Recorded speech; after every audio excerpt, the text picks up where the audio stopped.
जब एक रहस्यमयी टीचर को अपने मासूम स्टूडेंट को पाने का जुनून चढ़ जाता है तो वो सारे हदें पार कर देती है। क्या वो स्टूडेंट इस खतरनाक मोहब्बत के जाल से बच पाएगा या ये साजिश उसकी जिंदगी को बर्बाद कर देगी? तो चलिए देखते हैं बैड सिस्टर, खौफ और दीवानगी का खेल। तो मूवी की शुरुआत जेसन नाम के एक लड़के को दिखाते हुए होती है, जो एक स्टूडेंट होने के साथ एक फेमस सिंगर और सोशल मीडिया इन्फ्लुएंसर भी है। इसके बाद हमें एक कैथोलिक स्कूल को दिखाया जाता है, जहां जेसन के पेरेंट्स समर वेकेशन के बाद जेसन और उसकी बहन जोई को स्कूल छोड़ने के लिए आए हुए हैं। और यहाँ हम सारा नाम की एक लड़की को देखते हैं जो जेसन की क्लासमेट है और ये जेसन को पसंद भी करती है। फिर तभी यहाँ इनकी टीचर सिस्टर रेबेका आती हैं और इनके पेरेंट्स से मिलती हैं। इसके बाद वो अपने ऑफिस में जाती है और वो स्कूल की नई टीचर सिस्टर सोफिया से मिलती है, जिनका आज स्कूल में पहला दिन है। फिर सिस्टर रेबेका सोफिया को इस स्कूल के सारे रूल्स एंड रेगुलेशन समझाती है और वो ये भी कहती हैं कि ये एक कैथोलिक स्कूल है और यहाँ किसी भी टीचर को मेकअप करने की अनुमति नहीं है। ये सुनकर सिस्टर सोफिया अपनी लिपस्टिक को मिटाने लगती है। इसके बाद सिस्टर रेबेका सोफिया को पूरे स्कूल का मुआयना कराती है। इतने में इन्हें वहाँ पर जेसन मिलता है, तो सिस्टर रेबेका जेसन को उसकी नई क्लास टीचर सोफिया से मिलवाती है। लेकिन सोफिया ये नोटिस करती है कि जेसन थोड़ी अजीब तरह से बिहेव कर रहा है, तो सिस्टर रेबेका उसे ये बताती है कि कुछ दिन पहले जेसन ने नशे की हालत में अपने फादर के कार को ठोक दिया था, जिसके वजह से जेसन के फादर उससे नाराज रहते हैं। और रेबेका सोफिया को ये भी बताती है कि जेसन एक सोशल मीडिया सेलिब्रिटी भी है। फिर हम ये देखते हैं कि सोफिया जैसे ही अपने कमरे में आती है तो वो अपने लैपटॉप में जेसन की फोटो को देखकर अपने लैपटॉप को ही किस करने लगती है। और हमें यहाँ पता चलता है कि सोफिया भी बाकी लोगों की तरह जेसन को पहले से ही जानती है और ये जेसन की बहुत बड़ी फैन है। इसके बाद सोफिया अपनी पहली क्लास लेने के लिए क्लासरूम में जाती है, पर वो ये देखती है कि जेसन और सारा दोनों एक दूसरे से बात कर रहे हैं और सोफिया ये देखकर गुस्से में सारा को आगे की सीट पर बिठा देती है। पर सोफिया को ये सब करता देख जोई को काफी अजीब महसूस होता है। दरअसल इस तरह के कैथोलिक स्कूल में कोई भी टीचर इस तरह की हरकत नहीं करते हैं। अब सोफिया क्लास को शुरू करती है। तभी जोई कहती है कि सिस्टर, क्लास शुरू होने से पहले हम सभी क्लास में प्रेयर करते हैं। और जब सभी स्टूडेंट्स प्रेयर कर रहे होते हैं तो एक बार फिर जोई ये नोटिस करती है कि सोफिया प्रेयर नहीं कर रही है। और सोफिया की इन सभी हरकतों को जोई अपने भाई जेसन को भी बताती है। और क्योंकि जेसन सारा से मैसेज में बात कर रहा था, इसीलिए वो जोई की बातों पर कोई खास ध्यान नहीं देता। फिर स्कूल के बाद सोफिया जेसन से मिलती है और बातों ही बातों में पूछती है कि जेसन, क्या सारा तुम्हारी गर्लफ्रेंड है? और ये सुनकर जेसन ये जवाब देता है कि नहीं सिस्टर, अभी तक तो मेरी कोई भी गर्लफ्रेंड नहीं है। और ये सुनकर तो सोफिया काफी खुश होती है, क्योंकि कहीं ना कहीं सोफिया जेसन से प्यार करती थी। लेकिन अगली सुबह सोफिया की खुशी मानो टूटे हुए कांच के टुकड़ों की तरह बिखर जाती है। वो सारा और जेसन को किस करते हुए देख लेती है। फिर वो जेसन को क्लास में भेजकर सारा को डांटने लगती है और सोफिया सारा को खास हिदायत देती है कि वो जेसन से हमेशा दूर रहे। अब क्लास खत्म होने के बाद सोफिया जेसन से मिलती है। फिर वो जेसन से ये सवाल करती है कि जेसन, तुम तो कह रहे थे कि तुम्हारी कोई भी गर्लफ्रेंड नहीं है, तो तुम सारा के साथ क्या कर रहे थे? जिसका जवाब जेसन नहीं दे पाता। फिर सोफिया बोलती है कि जेसन, मुझे तुमसे तुम्हारी पढ़ाई के बारे में कुछ बात करनी है। मैं चाहती हूँ कि तुम एक बार मुझसे मेरे कमरे में आकर मिलो। थोड़ी देर बाद जब जेसन सोफिया से मिलने जाता है तो वो दरवाजे के पार देखकर भौंचक्का हो जाता है। वो देखता है कि सोफिया अपनी अर्धनग्न बॉडी को मॉइस्चराइज कर रही है। असल में सोफिया ने जानबूझकर अपने कमरे का दरवाजा खुला छोड़ रखा था ताकि जेसन उसे इस तरह देखकर उससे अट्रैक्ट हो जाए। अगले दिन सोफिया जेसन से पूछती है कि तुम मुझसे मिलने क्यों नहीं आए? ये सुनकर जेसन बहाना बनाकर कहता है कि मैं माफी चाहता हूँ, क्योंकि मैं भूल गया था कि मुझे आपसे मिलने आना था। थोड़े दिन बाद वीकेंड पर जेसन और जोई को उनके पेरेंट्स घर लेकर आ जाते हैं। आगे बढ़ने से पहले मैं आपके सामने एक खास अनाउंसमेंट लेकर आया हूं। जब हम 500 सब्सक्राइबर्स पूरे कर लेंगे तो मैं इस वीडियो के कमेंट्स में से किन्हीं 2 भाग्यशाली विजेताओं का चयन करूंगा। ये विजेता जीतेंगे 2 नेटफ्लिक्स सब्सक्रिप्शन। पर जेसन के ना होने से सोफिया का स्कूल में मन नहीं लगता, इसीलिए वो सिस्टर रिबेका से अपनी आंटी की तबीयत खराब होने का बहाना बना के स्कूल से छुट्टी ले लेती है। दूसरी तरफ जेसन अपने फादर से कहता है कि मैं स्कूल से 1 साल की छुट्टी लेना चाहता हूँ ताकि मैं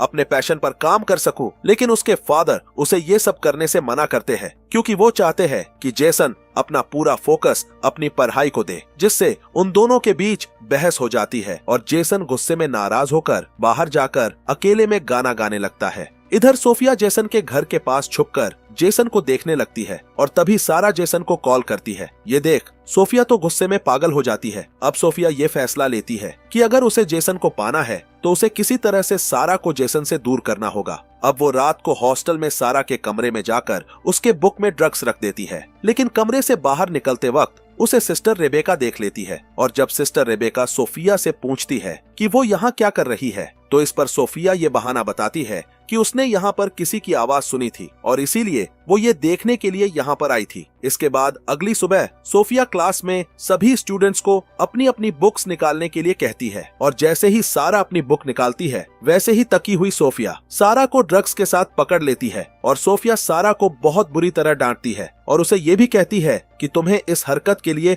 बहुत बड़ी पनिशमेंट मिलेगी। अब ये ड्रग्स वाली बात पूरी स्कूल में फैल जाती है, जिसके कारण सारा को स्कूल से भी निकाल दिया जाता है। अब हम पास्ट में ये देखते हैं कि जब सोफिया ने जेसन को पहली बार सोशल मीडिया में गाते हुए देखा था, तभी से वो जेसन की दीवानी हो गई थी।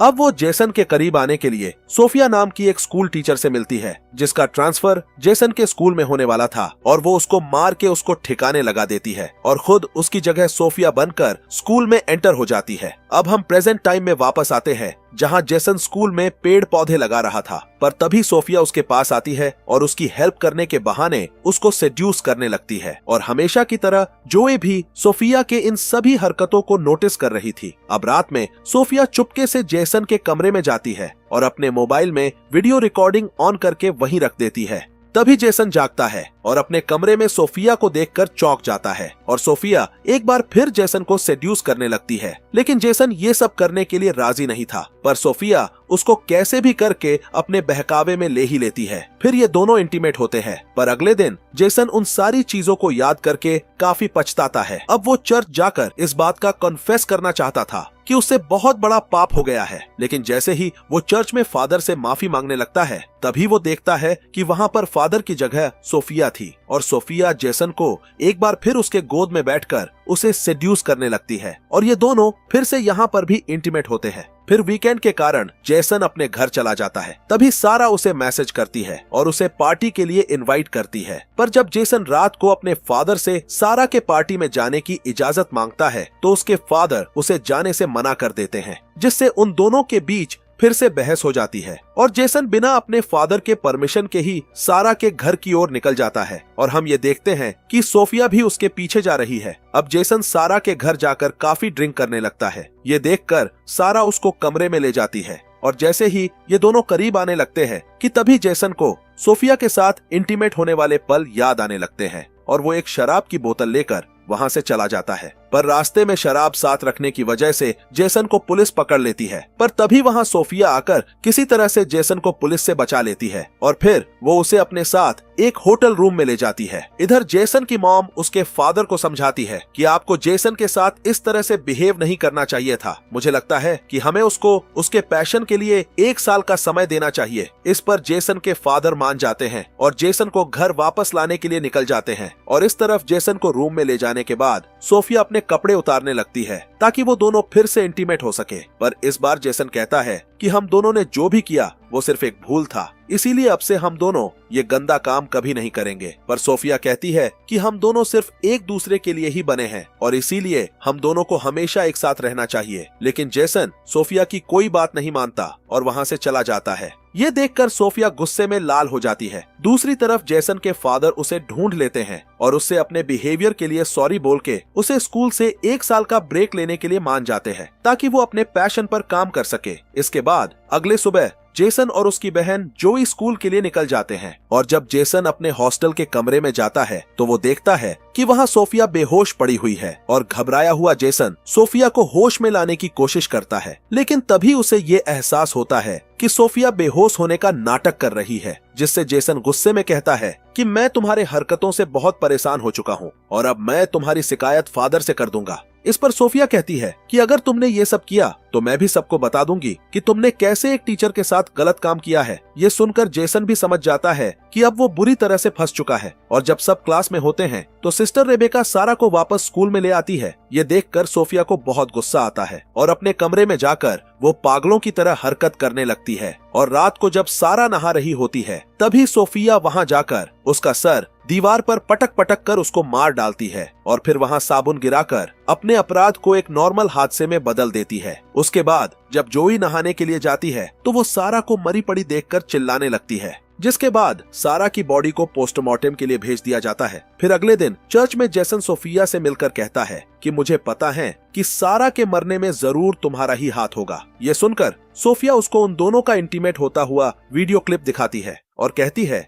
कि अगर तुमने सारा के बारे में कुछ भी किसी को बताया तो मैं ये वीडियो वायरल कर दूंगी। अगले दिन जब सोफिया जेसन को घर जाते हुए देखती है तो वो एक बार फिर सिस्टर रेबेका से अपने आंटी के मौत का बहाना बनाकर छुट्टी लेकर चली जाती है। जब सिस्टर रेबेका सोफिया के आंटी की फ्यूनरल पर फूल भेजने के लिए उसके एड्रेस पर कॉल करती है तो उन्हें ये पता चलता है कि वहां तो किसी की भी मौत नहीं हुई है और ना तो ये एड्रेस किसी सोफिया का है। दूसरी तरफ जोई जेसन को स्ट्रेस में देखकर उससे स्ट्रेस की वजह पूछती है और जेसन अपनी बहन को सारी कहानी बता देता है। और अगले दिन वो दोनों सोफिया की असलियत पता करने के लिए चुपके से उसके रूम में जाते हैं। इधर सिस्टर रेबेका को नकली सोफिया के सच्चाई का पता चल जाता है और वो इसकी कंप्लेन फादर को करने के लिए जाने लगती है। लेकिन तभी सोफिया पीछे से रेबेका के सर पर मारकर उसको बेहोश कर देती है। इधर रूम में इन दोनों को असली सोफिया का लैपटॉप मिल जाता है और साथ ही इनको उस नकली सोफिया का लैपटॉप भी मिलता है जिसका असली नाम लॉरा होता है। इसलिए वो दोनों ये बात सिस्टर रेबेका को बताने के लिए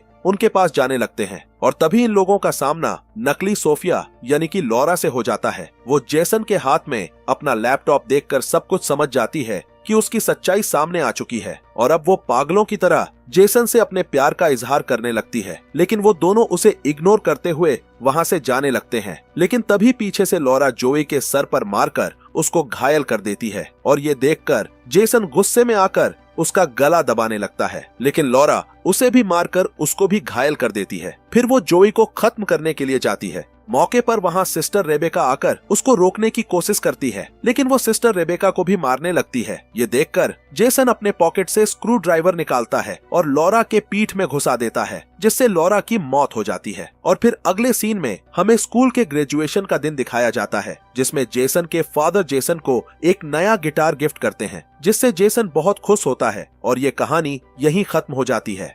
तो अब मैं गिवावे में भाग लेने का तरीका बताता हूँ। सबसे पहले आप हमारे चैनल को सब्सक्राइब करें और नीचे कमेंट में लिखें कि आप इस गिवावे में भाग लेना चाहते हैं। जैसे ही हम 500 सब्सक्राइबर पूरे करेंगे मैं उन कमेंट्स को रैंडम कमेंट्स पिकर में से उन 2 विजेताओं का नाम निकालूंगा और अपने बिजनेस ईमेल से उन विजेताओं को संपर्क करके उन्हें उनका सब्सक्रिप्शन दे दूंगा। तो जल्दी से सब्सक्राइब कीजिए ताकि हम जल्दी से 500 सब्सक्राइबर तक पहुंच सकें और कमेंट करके गिवावे में भाग लीजिए। और मुझे ये उम्मीद है कि आपको कहानी पसंद आई होगी।